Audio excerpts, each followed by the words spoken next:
Introduced in 1978, the Mark III was arguably peak Ford Capri, bringing back the iconic and much-loved quad-like front end with a new, more modern interior and a plethora of engines, everything from a 1.6 up to a monstrous 2.8 V6 and even the Tickford turbo version. But it is an old Ford, and with values rising, you need to look closer than ever if you want one. So here's your definitive buying guide to the Mark III Ford Capri.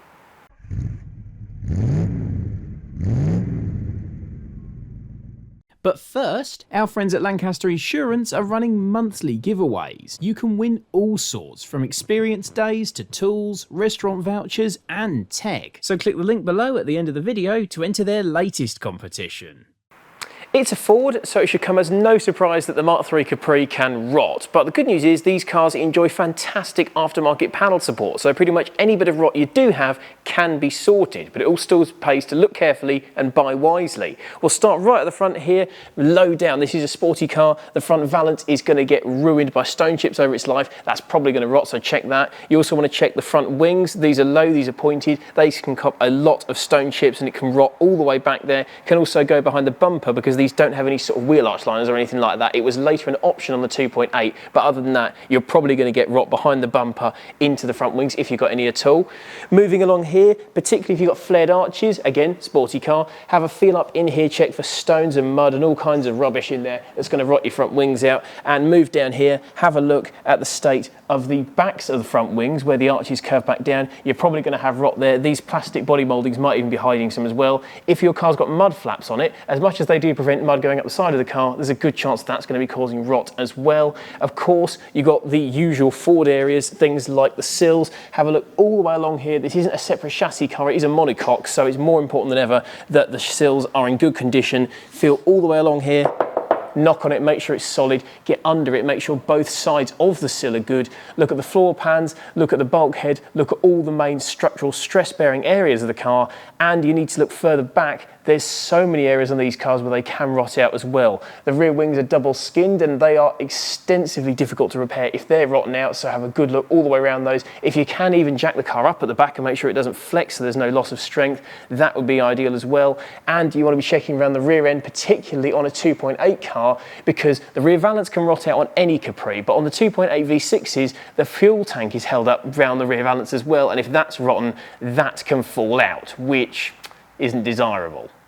The midsection of the car has got structural and potential damage worries to look at as well. First of all, look at the A-pillars, because if they're starting to rot, if there's water getting under the screen rubber or anything like that, that's going to cause unsightly rust down here and could eventually cause leaks and ultimately damage in the interior. That's a big no-no. Have a look around here. Have a look at these roof gutters. That happens on Cortinas, also happens on Capris. Look all the way in there, make sure that's solid, because again, very difficult to repair that one. If your car's got a sunroof, open it up, look in the sunroof tray all the way around the lip, make sure that doesn't rot, and make sure it is watertight. Seal it up, pour some water on it, make sure it's all good, because again, water leaks in the interior is the start of something bad.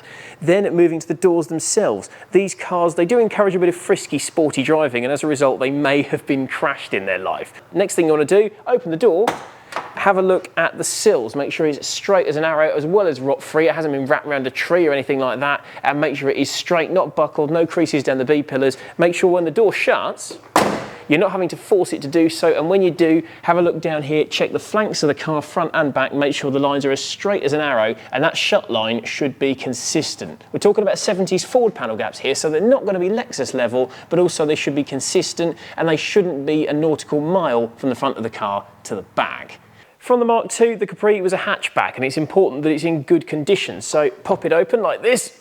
Struts on this one are a bit tired. Have a good look at the condition of the boot lid itself. Look at this edge here, make sure it hasn't picked up a load of road grime and rotted away over the years. This one is lovely. Have a look inside the boot shut itself, all the way around here, particularly at the top where it meets the roof of the car there, because if that's rotting out, you've got very, very complex, difficult repair work, very expensive if you're farming it out, horrible, nasty leaks, damp in the boot, all kinds of issues. While you're in the boot, lift the boot carpet up, have a look for rot in the spare wheel well. Again, another area you don't really want to be repairing. While you're around the back of the car, also get underneath it, talk about the rear valance that we mentioned before, and also the rear suspension. Look at the spring hangers, make sure that is all in good condition, because you don't really want the rear suspension falling out of the car. The Capri isn't the stiffest thing in the world, but it does at least have the suspension mounted stiffly to the body. If it doesn't, could be bad. Finally, Back to the front. Under the bonnet, the Capri can rot as well, obviously. You want to be looking at the strut tops, these whole box section areas here. These need to be rigid and rock solid, because if they're not, particularly if you've got a big powerful engine like the 2.8 V6, you're going to get a lot of twisting forces on the front of the car, and if the front isn't connected to the back, it's going to drive appallingly. It will flop around, it will feel horrible. So make sure that all this area here is completely solid. If you can, have a look at the battery tray as well, that can rot. Look at this front crush section here. It's not really a crumple zone like you find in a modern car, but it does still need to be solid for a bit of rigidity and safety. Have a look at the bulkhead, have a look at the heater box. Basically, everything in this area here can rot on a Capri, but as long as yours is structurally sound, we can move on to the engine itself.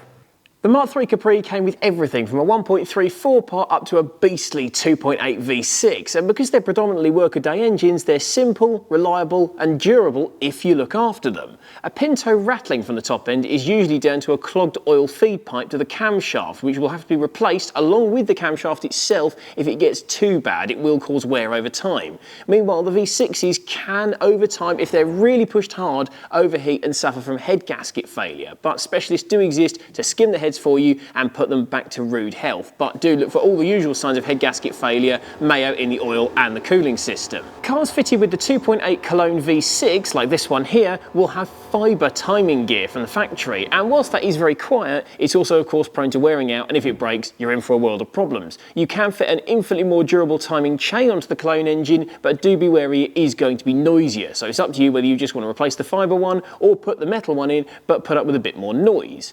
More basic 4-pot cars have Ford's automatic choke variable Venturi carburettor on it, and if you live in one of those in the 80s, probably on a Mk3 Escort, you'll know the automatic choke is pretty naff. It very rarely works, particularly if the car's already hot. It is a bit of a pig, but people have a lot of the time converted them back to a manual choke carburettor, so that could be an option for you if you don't want to put up with the faff. If the car won't cold start properly, won't hot start properly, runs a bit fluffy until it's warm, things like that, to be honest with you, if it's not running right now, there's a good chance it never will, so you decide what works best for you.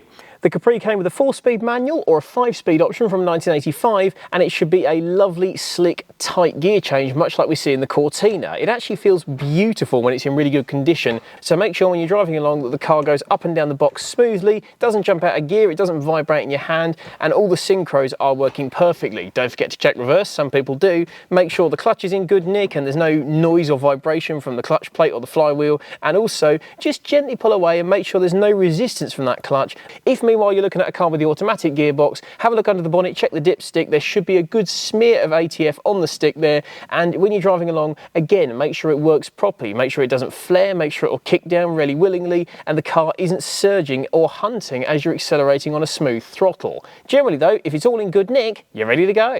Although most of the mechanicals for the Capri are from the Cortina, the interior is pretty bespoke, and it's actually quite a nice special feeling place to be if it's in good condition, and unfortunately, being a Ford of this era, that's not a given. The Recaro seats, particularly in the higher spec models, are lovely, but the bolsters are prone to wearing out. They're very sticky outy, and particularly if you're on the larger side, as you get in and out, you will wear them away. Also, the dashboards can crack and peel away, particularly in hotter climates, although that may not be an issue in Britain necessarily, and the door cards can be ruined by water ingress over the years, particularly if the seals are starting to fail or you've been driving in the rain with the windows down. Also, if you've got a leaky sunroof we talked about earlier, of course that could ruin the headlining. Now, all the things we just talked about there, they are quite hard to source and expensive components, so it's worth checking if you're buying a Capri that all those interior components are in good condition. The seats in particular can be into the thousands to replace if you're buying them second hand. You may be better off just getting those retrimmed, and a lot of these parts are very sought after on the second hand market by Capri owners, so if you do find them, you're going to pay a pretty penny to do so. Electrical issues are likely down to fuse board things, like it's not connected properly or the connectors are drying out with age. Don't forget, these cars are knocking on for 5 decades old now, and 50-year-old wiring and electrics, it probably isn't lasting too well. Check that everything electrical works when you go to buy the car. Look at all the lights, the wipers, the indicators, check the radio works, even things like the clock if that bothers you. Check that everything electrical in these cars works, and if it does come with any sort of nasty aftermarket immobilizer, find out how to unlock it when you buy it from the seller, and then immediately get it removed unless you require it for insurance, because frankly it will cause all manner of headaches. It's not the kind of stresses that you want. You want to be out driving.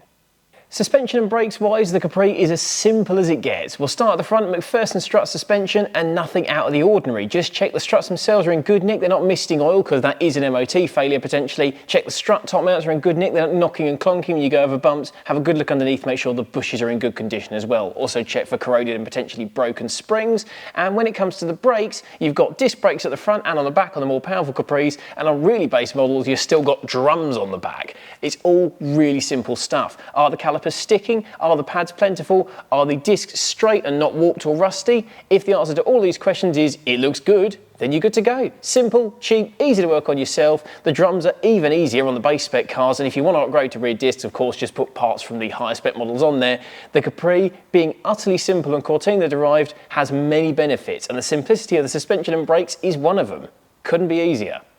So there's everything you need to look for if you want to buy yourself a Mark III Ford Capri. But for as much as these cars were penned as kind of the working class cheap and cheerful hero back in the day, those days are long gone. Capris are hot property as collector's items. If you want a project car which is going to be badly rusty, going to want some mechanical love, it's going to need a lot of work to get it up to the standard of this car here, start your search around £3,000 to £4,000. And for that you're going to get a base spec car, it's going to need a lot of TLC, but it could potentially be financially viable these days. With the way the values are going, the parts support for Capris is excellent. You may be able to bring a bad project example up to good health if you're not expecting to necessarily turn a profit on it.